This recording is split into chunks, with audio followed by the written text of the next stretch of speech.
Bismillahirrahmanirrahim. Assalamualaikum warahmatullahi wabarakatuh. Alhamdulillahi rabbil alamin.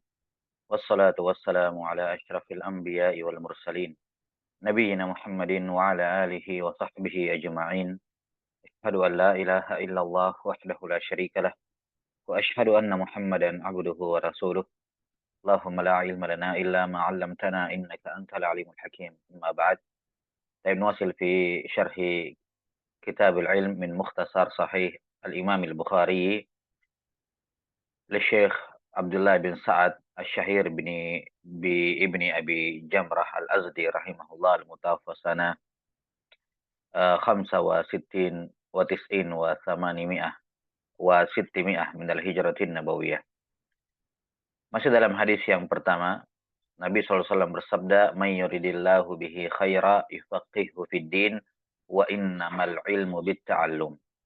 Nah, sekarang pada kalimat wa innamal ilmu bitta'allum, bahwa ilmu itu hanya diperoleh dengan belajar, dengan berusaha, dengan berijtihad, dan salah satu ijtihad terbesar dalam meraih ilmu adalah menuntut ilmu dari para guru. Menuntut ilmu dari para guru. Nah, di sini disebutkan innama wa innamal ilmu bitta'allum. Innama di sini yufidul hasar. Yufidu al-hasr. Dan al-hasr di sini wallahu taala a'lam bis-shawab adalah al-hasrul mutlaq. Karena al-hasr itu ada dua, ada al-mutlaq dan ada al-muqayyad. Kalau al-muqayyad itu pembatasannya nisbi. Misalnya dikatakan tentang Nabi SAW, innama anta munzir. Kamu itu hanyalah pemberi peringatan. Yani dari sudut pandang itu. Wa illa, Nabi SAW selain pemberi peringatan, beliau juga pemberi kabar gembira, al-bashir. Nah, maka ini namanya al-hasru al-muqayyad. Ya, pembatasan tapi sifatnya terkait dengan sesuatu tertentu. Tapi kalau dikatakan al-hasrul mutlak, artinya betul-betul tidak ada yang lain kecuali itu toh. Ya. Seperti dalam hadis ini, wallahu a'lam bishawab, zahirnya menunjukkan seperti itu. Innamal ilmu bitta'allum. Bahwa ilmu itu ya tidak bisa diraih dengan cara apapun kecuali dengan at-ta'allum, kecuali dengan belajar. Nah, hadis ini menunjukkan ya dan menegaskan bahwa manusia itu dilahirkan dalam keadaan jahil, dalam keadaan tidak memiliki ilmu. Dia harus mengusahakannya. Dia harus mengusahakannya. Ya Allahu akhrajakum min butuni ummahatikum la ta'lamuna syai'a wa ja'ala lakumus sam'a wal absara wal af'idata la'allakum tashkurun. Allah Ta'ala yang mengeluarkan kalian dari perut ibu kalian dalam keadaan tidak tahu apa-apa. Ya, dalam keadaan tidak tahu apa-apa. Kemudian Allah Ta'ala menjadikan kalian, memberikan kepada kalian pendengaran, penglihatan, dan hati, ya, agar kalian bersyukur. Nah, maka ini jelas bahwa manusia dilahirkan dalam keadaan apa? Jahil. Innahu kana zaluman jahula. Manusia itu zalim lagi jahil. Itu asalnya mereka. Ya. Sifat asal manusia lahir ke muka bumi ini adalah jahil. Dan akan terus ada kejahilan dalam dirinya sampai dia meninggal.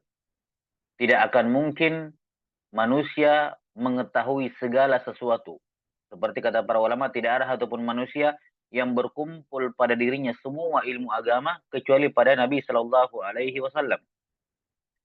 Kalaupun dia banyak tahu, pasti ada hal yang dia jahil padanya.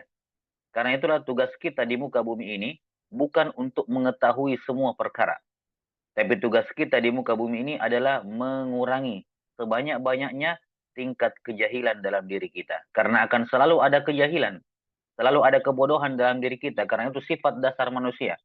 Ya, wa khuliq apa innahu kana zaluman jahula. Selalu ada kezaliman sekecil apapun pada diri manusia, kepada orang lain atau kepada dirinya sendiri, dan dia jahul, ya, makhluk yang sangat bodoh.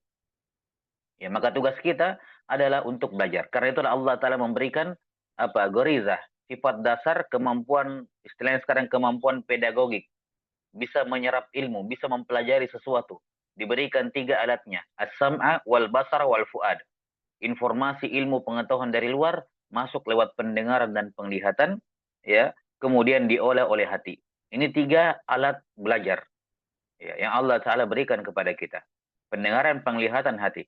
Karena itulah para fuqaha mengatakan kalau ada seorang bayi lahir dalam keadaan tidak punya pendengaran dan penglihatan, maka dia bukan mukallaf, tidak wajib ibadah kepada Allah Subhanahu wa taala. Karena tidak ada sumber informasi yang masuk kepada dirinya.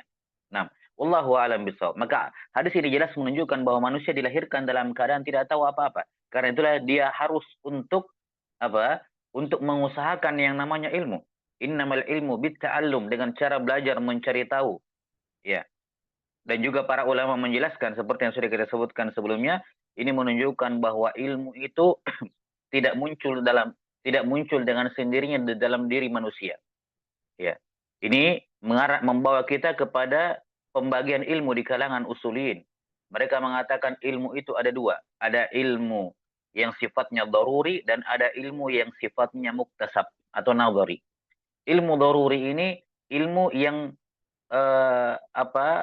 bisa diketahui tanpa belajar. Misalnya ilmu yang diperoleh lewat panca indera. Ya, ilmu yang diperoleh lewat panca indera. Ketika kita mendengar sesuatu, ya, ketika kita mendengar sesuatu, ada yang mengetuk pintu, ada suara ketukan di pintu, kita langsung tahu ada orang yang mengetuk di situ. Ada orang mengetuk. Ya. Ini namanya ilmu apa? Ilmu al-yaqini atau ilmu daruri, ilmu yang tidak perlu belajar, orang langsung tahu. Yang diperoleh lewat akal, lewat panca indera atau lewat khabar mutawatir. Ya, khabar mutawatir. Tapi di sana ada ilmu yang nadhari atau ilmu yang muktasab. Nah, ilmu inilah yang dibahas di sini. Ya, dan ini sifat kebanyakan ilmu-ilmu itu harus dipelajari, dicari tahu. Nadhari. Ya, muktasab, diusahakan. Ilmu yang diusahakan. Nah, dan cara mendapatkan ilmu tersebut adalah dengan mengambilnya dari mulut para guru. Kata para ulama menjelaskan hadis ini, kata beliau wal ma'na laisal ilmul mu'tabaru illa al ma'khudha minal anbiya wa warasatihim ala sabilit ta'allum. Makna hadis ini menunjukkan bahwa ilmu yang mu'tabar tidak lain tidak bukan kecuali yang diambil dari para nabi dan pewaris mereka dari kalangan ulama melalui jalur talaqi, belajar menuntut ilmu dari mereka. Nah, wallahu a'lam bishawab. Maka di sini bedakan antara ilmu dengan pengetahuan. Ilmu yang mu'tabar dalam Islam hanyalah yang diperoleh dari mulut para guru, dari para nabi dan para pewaris mereka dari kalangan ulama. Itu ilmu yang mu'tabar.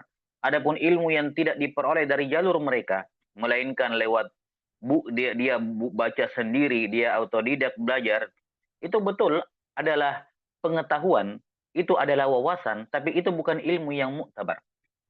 Itu bukan ilmu yang mu'tabar. Artinya, apa artinya ilmu mu'tabar?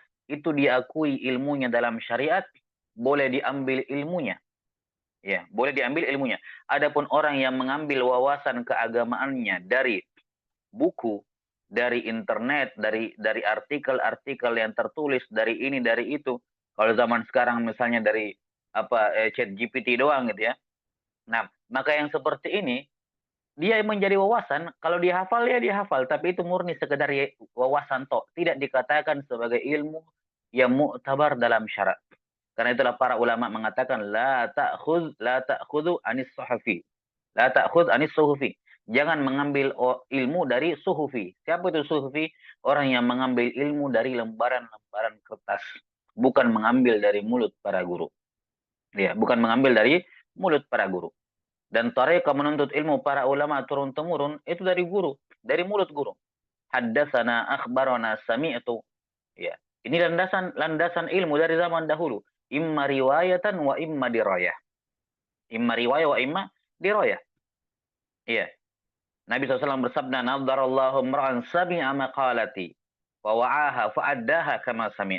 Semoga Allah memberikan kecerahan wajah kepada orang yang mendengarkan, lihat, dengar sabdaku, kemudian dia hafal, kemudian dia sampaikan, lihat. Jadi ada mendengar, ini istilahnya tahammul, menerima ilmu, dan ada menyampaikan, ini istilahnya ada.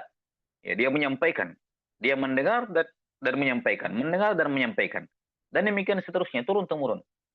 Karena itulah ilmu seorang itu dianggap mu'tabar kalau dia punya sanad.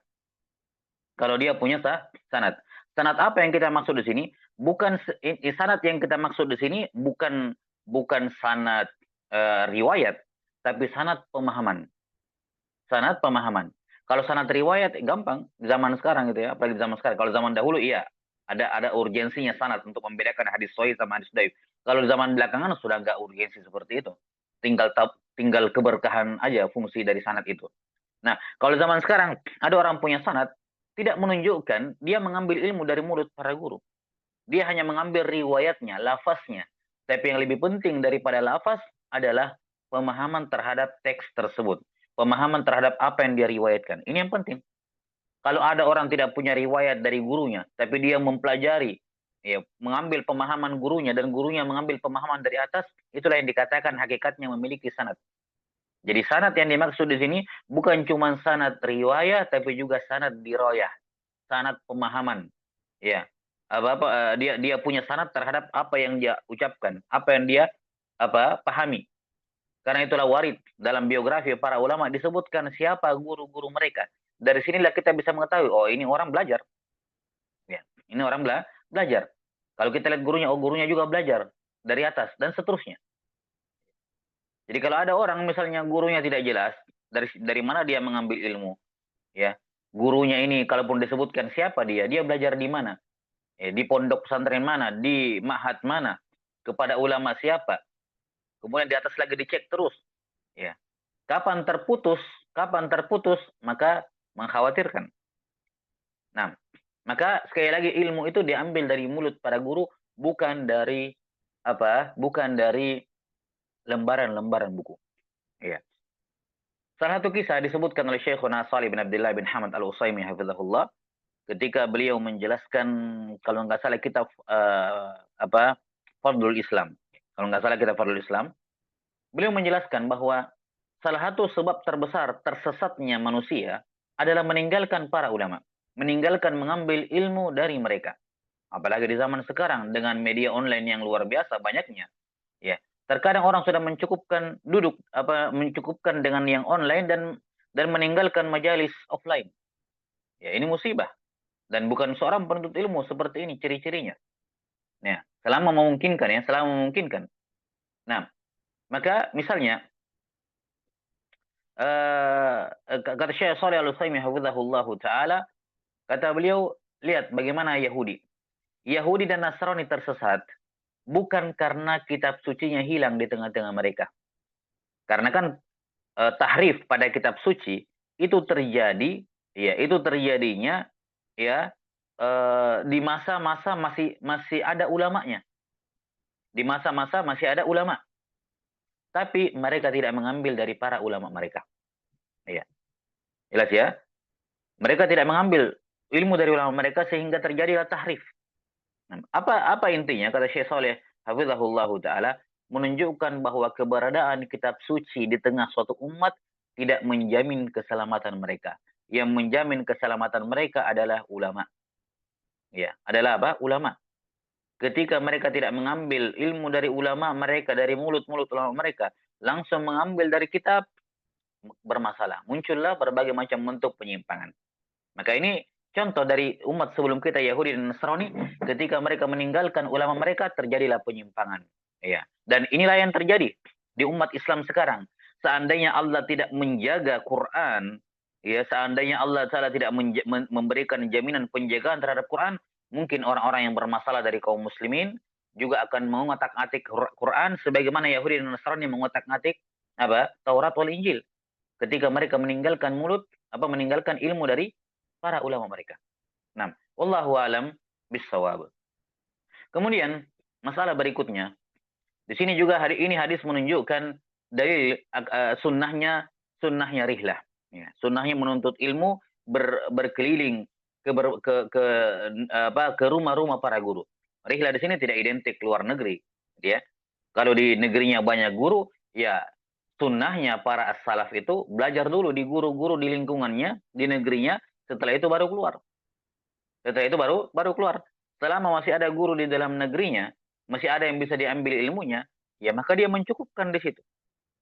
Ya, dia mencukupkan di situ. Dan para ulama as-salaf tidaklah mereka rihlah keluar kecuali telah mengambil ilmu dari para ulama di negeri mereka.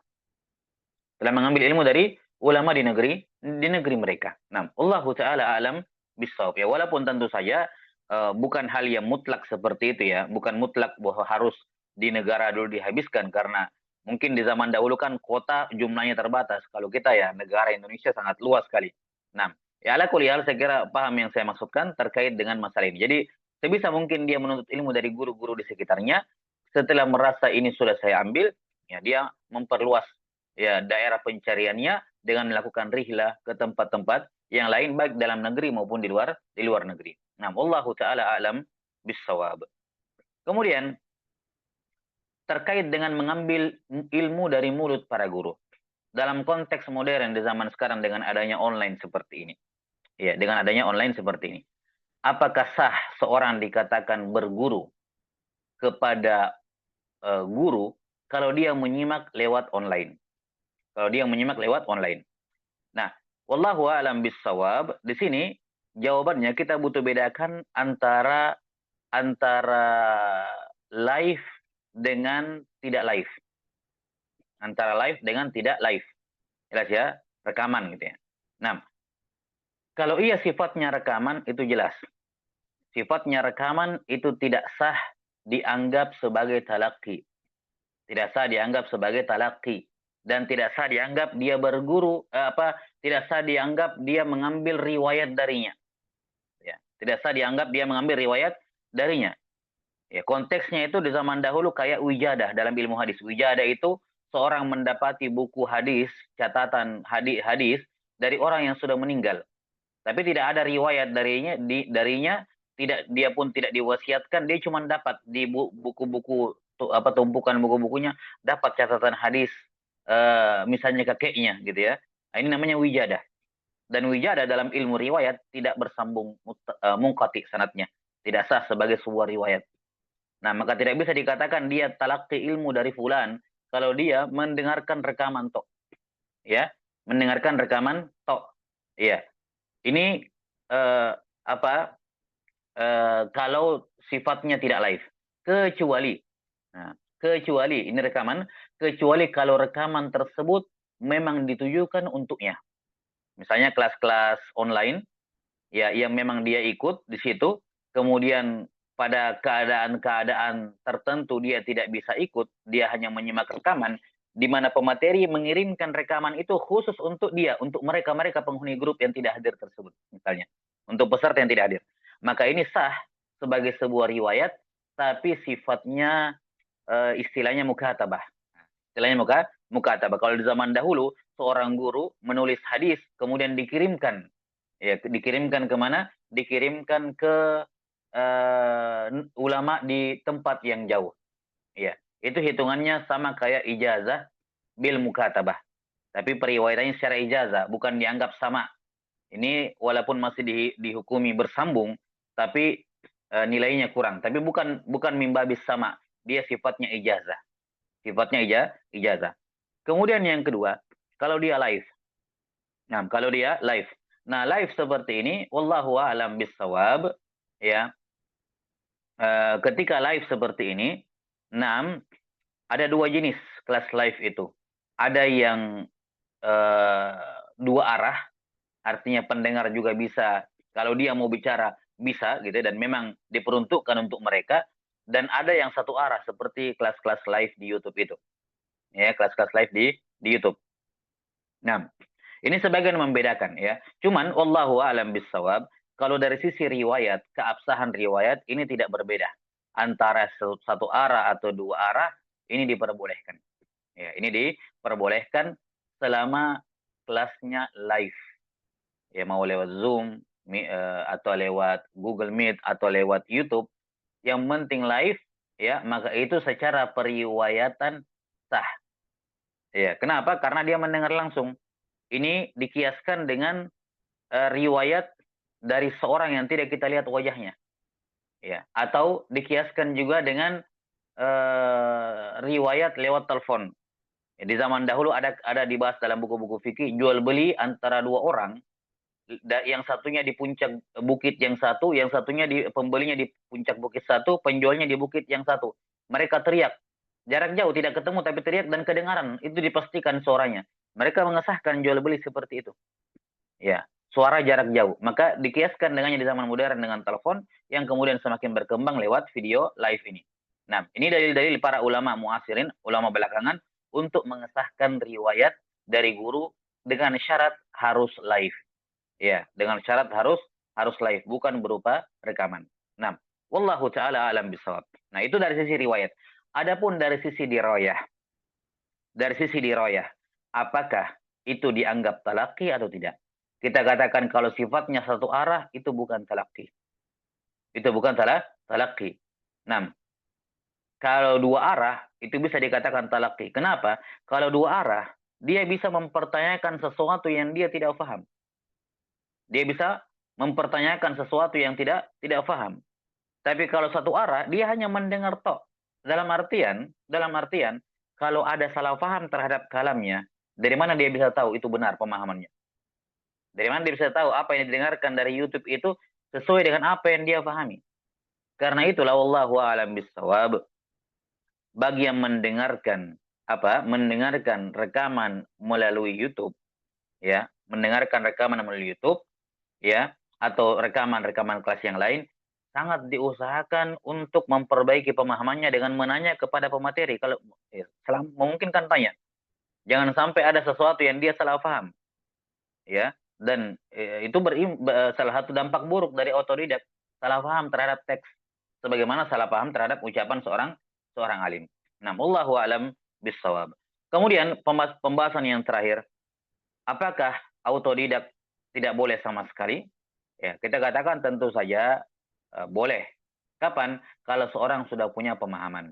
Sudah punya pemahaman yang baik, yang benar, intinya dia sudah punya dasar-dasar pengetahuan ilmu di berbagai bidang, ya, yang akan dia pelajari tersebut, tinggal memperluas pengetahuannya. Sebagaimana para guru-guru kita di zaman sekarang, ya, mungkin mereka sekarang tinggal kebanyakannya, ya, ketika sudah tidak belajar lagi kepada para masyayikh, para guru, mereka tinggal membaca, menelaah sendiri, ya, mencari referensi sendiri, sesekali mendengarkan kajian dari para ulama, gitu ya.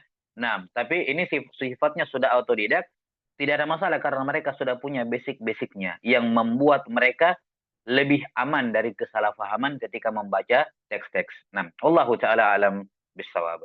Sallallahu ala nabiyina Muhammadin wa ala alihi wasallam. Dengan demikian selesai penjelasan hadis yang pertama. Subhanakallahumma wa bihamdik, asyhadu an la ilaha illa anta astaghfiruka wa atubu ilaik. Assalamualaikum warahmatullahi wabarakatuh.